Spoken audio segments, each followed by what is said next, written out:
ओम शांति। 25/8/2026 की आज की मुरली है। मीठे बच्चे, बाप और वर्षे को याद करने में तुम्हारी कमाई भी है तो तंदुरुस्ती भी है। तुम अमर बन जाते हो। प्रश्न है, हृदय को शुद्ध बनाने की सहज युक्ति कौन सी है? उत्तर है, कहाँ भी रहो ट्रस्टी होकर रहो। हमेशा समझो हम शिव बाबा के भंडारे से खाते हैं। शिव बाबा के भंडारे का भोजन खाने वालों का हृदय शुद्ध होता जाता है। प्रवृत्ति में रहते अगर श्रीमत प्रमाण डायरेक्शन पर ट्रस्टी बनकर रहते तो वह भी शिव बाबा का भंडारा है, मन से सरेंडर है। ओम शांति। जन्म जन्मांतर आधा कल्प बच्चों ने सत्संग किए हैं। साधु संत पंडित आदि सब मनुष्यों का सत्संग होता है। जब कोई भी मनुष्य का सत्संग नहीं, इसको कहा जाता है रूहानी सत्संग।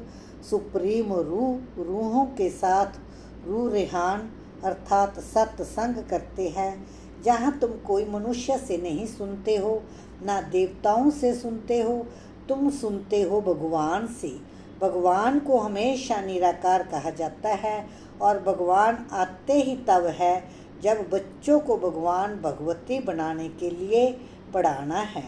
भगवान और भगवती का पद सिवाय भगवान के कोई दे ना सके।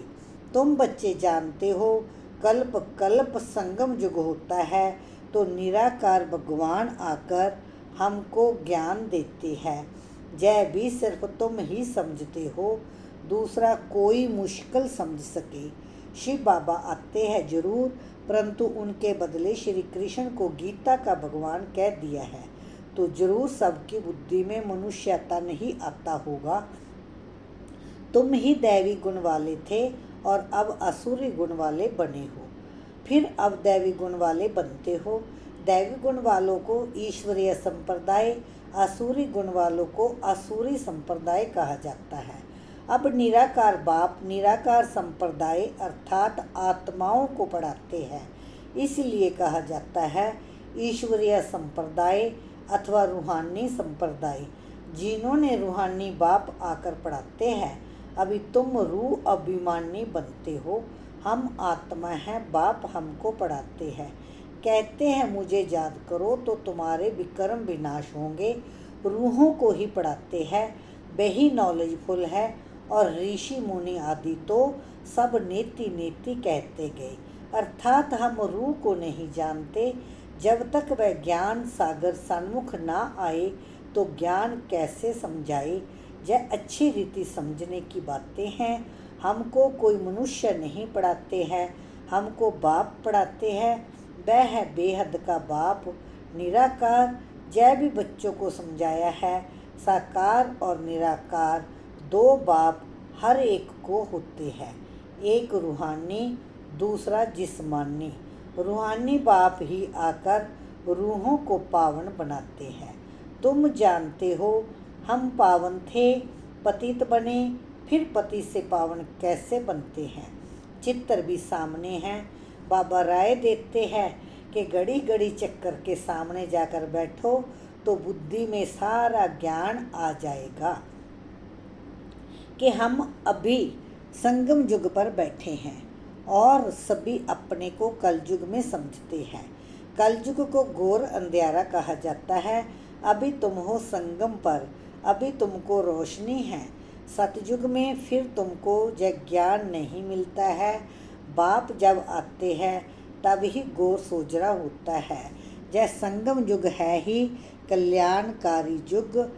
इन जैसा युग कोई होता नहीं। जबकि बाप आते हैं, सतयुग को कल्याणकारी नहीं कहेंगे। वहाँ किसी का कल्याण नहीं होता है, कल्याण संगम पर ही होता है। सतयुग में तो है ही कल्याण, संगम पर कलयुग को सतयुग कल्याणकारी बनाते हैं। तो अब तुम्हारा देखो कितना कल्याण होता है। सिर्फ बाप और वर्षे को याद करने में कितनी तुम्हारी कमाई है। कमाई की कमाई भी है और तंदुरुस्ती की तंदुरुस्ती भी है। तुम्हारा जीवन अमर बनता है।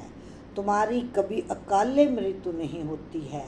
तो बच्चों को कितनी खुशी रहनी चाहिए, क्योंकि तुम्हारी बुद्धि में सारी नॉलेज है। जहाँ तुम बच्चे आते हो तो पुरुषार्थ कर म्यूजियम में चित्रों पर समझाने के लायक बनना चाहिए। अपने को लायक बनाने के लिए 7-8 रोज बैठकर सीखो। प्रैक्टिस हुई, झट भागा सर्विस पर। सर्विस करके फिर लौट आए। जय सीखना तो बहुत सहज है। चित्र को सामने देखने से ही बुद्धि में आ जाता है कि हम संगम पर बैठे हैं। आज की दुनिया में बहुत मनुष्य है, कल बहुत थोड़े होंगे।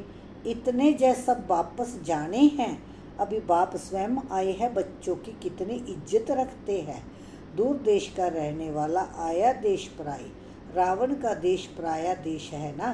राम के देश में तो कभी रावण आ ना सके। अभी तुम बच्चों की परवरिश तो बाप के हाथ में है। बस तुम्हें सिखाऊं, अर्थात तुम्हारे ही भंडारे से खाऊं। तुम्हारी सारी परवरिश जहाँ ही होती है। जो सरेंडर हो जाते हैं उनकी परवरिश तो होती ही है, लेकिन जो मन से भी समझते हैं कि जय सब कुछ ईश्वर का, बाप का है, मैं ट्रस्टी हूँ, हम श्रीमत पर ही चलकर खर्चा आदि करते हैं, ऐसे जो समझते हैं वह भी शिव बाबा के भंडारे से खाते हैं। शिव बाबा के भंडारे से खाने से हृदय शुद्ध होता है। ऐसे नहीं कि वह शिव बाबा के भंडारे से नहीं खाते हैं। बाप के डायरेक्शन पर चलने वाले भी जैसे कि बाप के भंडारे से खाते हैं। जिस भंडारे से खाया वह भंडारा भरपूर, काल कंटक दूर।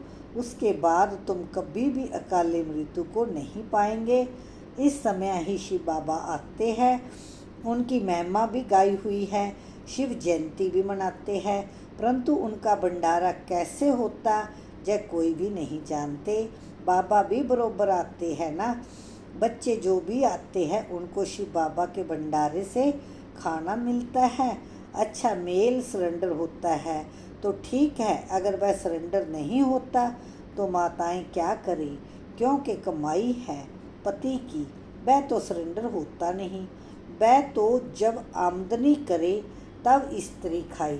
हाँ, जोड़ा सरेंडर है तो फिर शिव बाबा के भंडारे से परवरिश हो सकती है। जय बाप बच्चों को अच्छी रीति समझाते हैं। बुद्धि में रखना है, हम बाप के पास बैठे हैं। जब तक कर्मातीत अवस्था हो जाए, दिन प्रतिदिन हम अपने स्वराज्य के नज़दीक आते जाते हैं। समय बीतता जाता है, तुम नज़दीक आते जाते हो।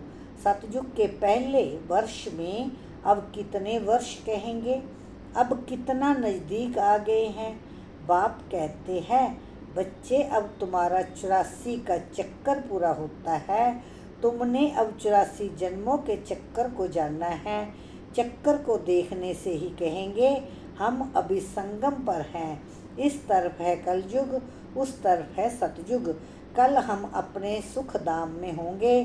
दुनिया को पता नहीं है, वह तो बिल्कुल ही घोर अंधेरे में है।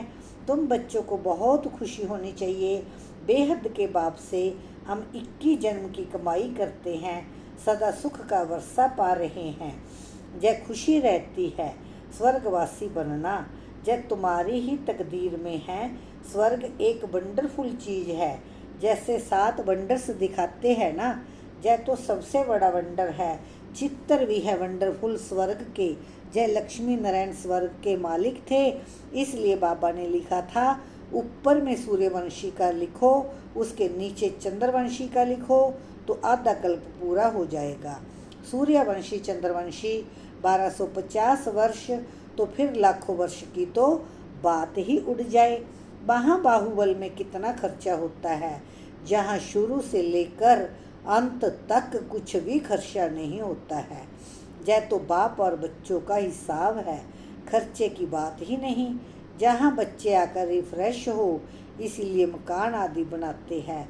बच्चों का ही पैसा है, सो भी कितने दिन तो पास हो गए, बाकी थोड़े दिन हैं, खर्चा कुछ भी नहीं। तुम जीवन मुक्ति पाते हो बिगर कौड़ी खर्चे। इसमें सिर्फ मेहनत की बात है। भगवान को तो सब भक्त याद करते हैं, परंतु जय नहीं जानते कि भगवान कौन है। भगवान को ना जानने के कारण बहुतों को भगवान मान लेते हैं। अब तुम बच्चों को सच्चे बाप का परिचय देना है। तुम बच्चों को अथाह खुशी रहनी चाहिए। बेहद का बाबा हमको पढ़ाते हैं स्वर्ग का मालिक बनाने के लिए। बाबा आकर स्वर्ग की स्थापना और नरक का विनाश कराते हैं।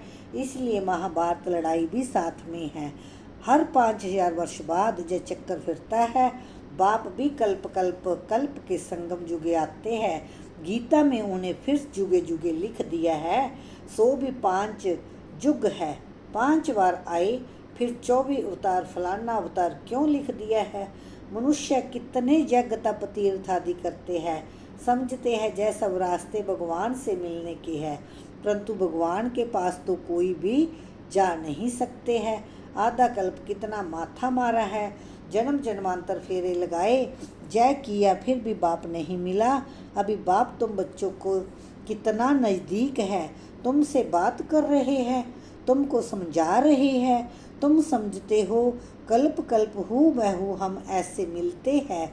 जो कुछ बीता कल्प कल्प होगा वही दादा जौहरी होगा, फिर उसमें ही बाबा प्रवेश करेंगे, फिर वही बच्चे आकर बाप के बनेंगे और फिर से स्वर्ग का वर्षा लेंगे।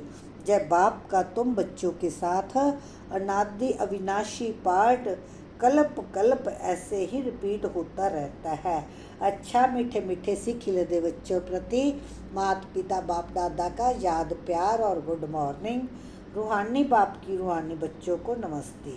जय कल्याणकारी संगम युग है, इसमें हर बात में कल्याण है।